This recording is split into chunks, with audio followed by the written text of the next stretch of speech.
welcome to Red Rays. This week we are looking at a study called The Appearance of the Grace of God. We're in Titus chapter 2, 11 through 15, so we're at the very end of this chapter.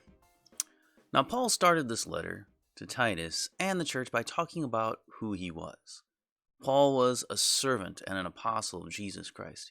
He was chosen for this job for the sake of the faith of God's elect and their knowledge of the truth, which accords with godliness and hope of eternal life.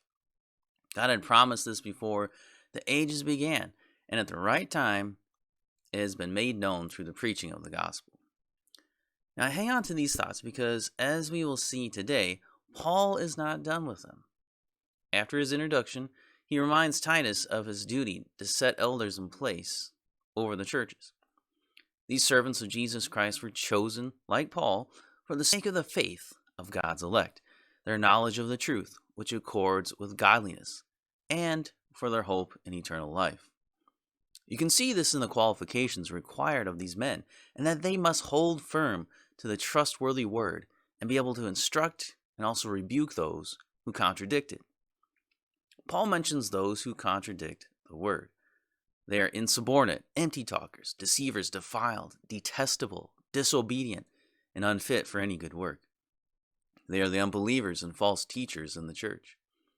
They run contrary to Paul, Titus, the elders, and the rest of the church. The church is to know the truth, or sound doctrine, as Paul also calls it. But this knowledge of sound doctrine sings in harmony with godliness, with good works. Sound doctrine and sound living must walk hand in hand. Paul explains this by describing the character traits of those that are in the church. Whether the person is a man or a woman, young or old, or a servant, there is a godliness that accords with the knowledge of the truth. We're going to see over the rest of the study of Titus that Paul is going to hammer away on the same four ideas. God's elect have faith, knowledge of the truth, act in a godly way, and have hope in eternal life. These four he will elaborate on, but he never really strays from them, even in his closing salutation of this letter. Today we're going to take each verse division separately.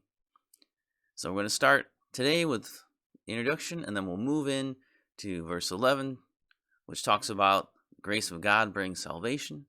In verse 12, we find the grace of God that trains us. So that's the idea of godliness. In 13, the grace of God causes us to wait for the future. So that's the hope that we're waiting for. And then we get to the end. The following verses states how this grace of God transforms us. Finally, we have a command to Titus, which solidifies that this grace of God is the truth. It must be taught and it must be believed. There is no other option. So that's where we're going at that's where we're going to, hopefully, in our study this week.